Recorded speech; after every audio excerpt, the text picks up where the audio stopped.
Hello my beautiful soul family, कैसे हैं आप सब। आई होप आप बहुत अच्छे होंगे। अपना नाम जब तब ध्यान बड़ी मेहनत और लगन से कर रहे होंगे। साथ साथ संत और गुरुओं की वाणी को भी अवश्य सुन रहे होंगे।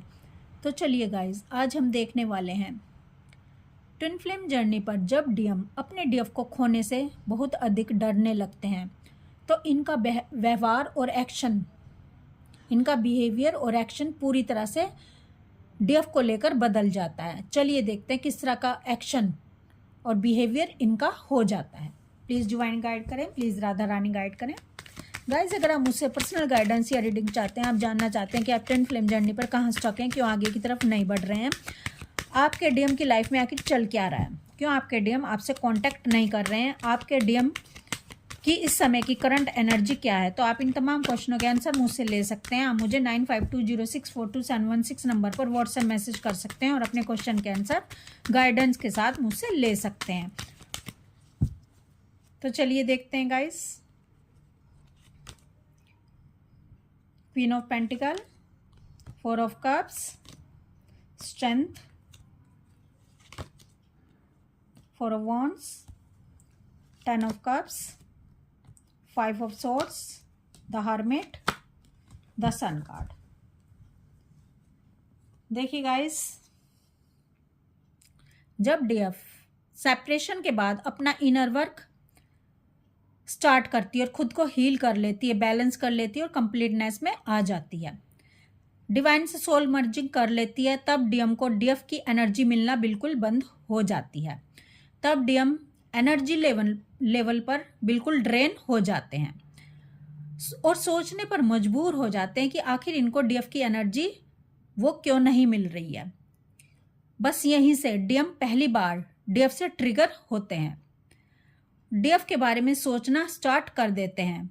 पहल तो डीएम को लगता है कि डीएफ इनको कॉल मैसेज कर लेगी सामने से, लेकिन जब डीएफ ऐसा नहीं करती और डीएम वेट करते करते डीएफ के कॉल मैसेज का थक जाते हैं, तो डीएम अपने ईगो को साइड में रख के डीएफ से कांटेक्ट करते हैं। बस यहीं से डीएम का डर शुरू हो जाता है डीएफ को खोने का, क्योंकि जब तक डीएम के अंदर डर नहीं आएगा डीएफ को खोने का, तब तक डीएम अपने डीएफ को कॉल मैसेज नहीं करेंगे, भले ही आपको दिखाएं ना दिखाएं ये डर। 24/7 डीएफ को डीएम सोचते रहते हैं, पुरानी बातों को याद करते रहते हैं। डीएफ का वो डीप लव केयर डीएम को कहीं से भी नहीं मिल रहा होता। डीएफ की लगातार इनको याद सता रही होती है और धीरे धीरे डीएम का ये डर बढ़ता चला जाता है। डीएम अब डीएफ की तरफ एक्शन लेना स्टार्ट करते हैं, डीएफ की तरफ आना स्टार्ट करते हैं। स्ट्रॉन्ग इनर वर्क करने वाली डीएफ अब डीएम को ट्रिगर देना शुरू कर देती है। डीएम के अंदर जो डर है डीएफ को खोने का, यही इनको मजबूर करता है एक्शन लेने के लिए, डीएफ से कांटेक्ट करने के लिए। अब डीएफ अपने डीएम को खोने से बिल्कुल भी नहीं डर रही होती, क्योंकि देखो गाइज, जब तक डीएफ अपने डीएम को खोने से डरेगी तब तक आपके डीएम आपकी तरफ नहीं आएंगे, आपको खोने से नहीं डरेंगे। और जिस दिन डीएफ ने अपने दिल की बातें डीएम को बताना शुरू कर दी, डीएम को ट्रिगर देने शुरू कर दिए, डीएम को सच्चाई बतानी शुरू कर दी, डीएम की कमियां बतानी शुरू कर दी, तो डीएम ट्रिगर होना शुरू हो जाते हैं। बस वहीं से डीएम को समझ आने लग जाता है कि ये डीएफ तो फियरलेस हो गई है, इस डीएफ के अंदर तो बहुत पावर आ गई है, तो अब डीएम को लगता है कि कहीं मैं अपनी डीएफ को खो ना दूं।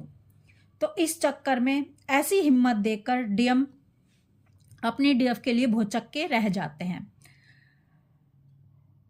डीएम को समझ आ रहा होता है कि ये डीएफ तो मेरे सामने बोल ही नहीं पाती थी, तो डीएम को ऐसा लगता है कि कहीं ये मेरा साथ ना छोड़ दे। पासा पलटा देखकर डीएम के अंदर डर पैदा होता है अपनी डीएफ को खोने का।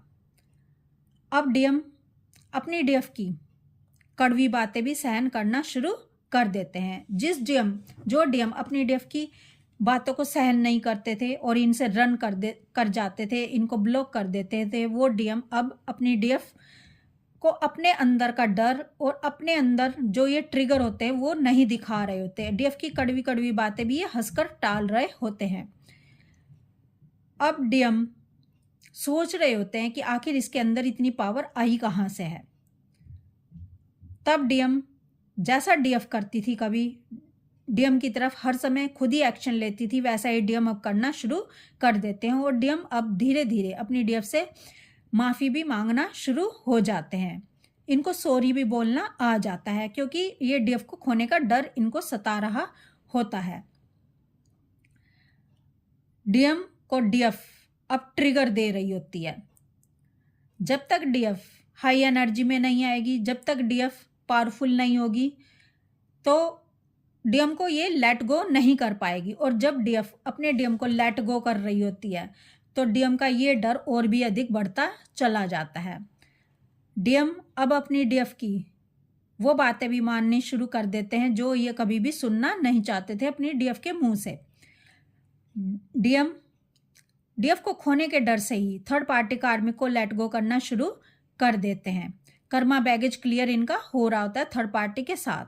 अब ये अपनी डीएफ को पाने के रास्ते खोजना शुरू कर देते हैं, अपनी डीएफ की शर्तों को मानना शुरू हो जाते हैं और डीएम अपनी डीएफ की बातों को सहन करना सीख जाते हैं क्योंकि इनको अब समझ आ जाता है, अनुभव के द्वारा ये एक्सपीरियंस कर लेते हैं कि पहले इन्होंने एक्सपीरियंस नहीं किया था, इसलिए ही डीएम अपनी डीएफ को खोने से नहीं डरते थे। और जब डीएम को एक्सपीरियंस कर लेते हैं, अनुभव हो जाता है कि मैं अपनी डीएफ के बिना कुछ भी नहीं हूँ, मैं सांस भी अपनी डीएफ के बिना नहीं ले पाता, क्योंकि डीएफ को इनकी एनर्जी जब नहीं मिलती तो डीएम को डीएफ के बिना सांस भी नहीं आती है। डीएफ इनकी ऑक्सीजन होती है। तो अब डीएम को समझ आ जाता है कि अगर मेरी डीएफ नहीं है तो मेरी लाइफ में हैप्पीनेस नहीं है, मेरी लाइफ में अबंडेंस नहीं है और मेरी लाइफ में कुछ भी नहीं है, ना मेरी लाइफ में पावर है, क्योंकि मेरी डीएफ ही मेरी पावर है, मेरी शक्ति है। तो अपनी शक्ति को ये पहचान लेते हैं, अपनी शक्ति को ही समझ लेते हैं और डीएफ की हाई एनर्जी को देखकर, इस हैप्पीनेस को देखकर, इस पॉजिटिविटी को देखकर डीएम समझ जाते हैं कि ये कोई साधारण सोल नहीं है, ये कोई साधारण लेडी नहीं है। तो अब डीएम अपनी लाइफ में अपनी डीएफ को लाने के लिए सब तरह के एक्शन लेने लग जाते हैं और इनको बस एक ही चाहत होती है कि मेरी डीएफ मेरी लाइफ में आनी चाहिए, भले ही मेरी लाइफ में कोई रहे या ना रहे। तो गाइस, डीएफ की हिम्मत ही होती है, इस हिम्मत के कारण ही डीएफ पासा पलट देती है और जो काम कभी डीएफ अपने डीएम के लिए करती थी वो सारे काम, वो सरेंडर करना डीएम भी सीख जाते हैं अपने डीएफ को। तो हर एक काम डीएम वही करने लग जाते हैं जो डीएफ कभी इनके लिए किया करती थी, वो लव, वो केयर और सारी दुनिया से लड़ जाना, संघर्ष कर देना अपने डीएफ के लिए डीएम भी सीख जाते हैं और अपनी डीएफ को टाइम देना शुरू कर देते हैं। जिस टाइम की डिमांड डीएफ हमेशा से करती थी वो टाइम डीएम अपनी डीएफ को देना शुरू कर देते हैं। तो इस तरह से हर एक्शन डीएफ की तरफ उठना डीएम का शुरू हो जाता है। तो ये स्टेज कब आती है? ये स्टेज तभी आती है जब डीएफ अपने डीएम को खोने से नहीं डरती है, अपना स्ट्रॉन्ग इनर वर्क करती है और अपनी प्रायोरिटी खुद पर कर लेती है, अपने डिवाइन पर कर लेती है और स्ट्रॉन्ग बाउंड्री सेट कर लेती है, भले ही वो दूसरे लोग हों या डीएम हो। जब तक आप स्ट्रॉन्ग बाउंड्री सेट नहीं करोगे तो आपकी लाइफ में कोई भी आएगा और कोई भी जाएगा। तो इसीलिए डीएफ को कहा जाता है कि स्ट्रॉन्ग बाउंड्री सेट कर लें, भले ही वो आपके डीएम हो या कोई भी और हो। आप खुद से लव करें, आप सेल्फ लव में आ जाएं, आप अपनी रिस्पेक्ट को समझें। जब तक आप खुद की रिस्पेक्ट को नहीं समझेंगे तो आपके डीएम भी आपकी रिस्पेक्ट नहीं करेंगे। आप सेल्फ लव में नहीं आएंगे तो आपके डीएम भी आपसे लव नहीं करेंगे। तो गाइस, आप अपने टाइम की वैल्यू करें, अपनी वैल्यू करें और आप डीएम को मजबूर कर दें कि आपको खोने से डरें, क्योंकि आपका इनर वर्क ही के कारण ही डीएम आपको खोने से डरते हैं। आपकी इतनी हिम्मत, आपके इतना करेज देखकर ही डीएम आपको खोने से डरते हैं, और आपका जो इनर वर्क है यही मजबूर करता है कि डीएम आपको खोने से डरें, जैसे कभी आप अपने डीएम को खोने से डरा करते थे।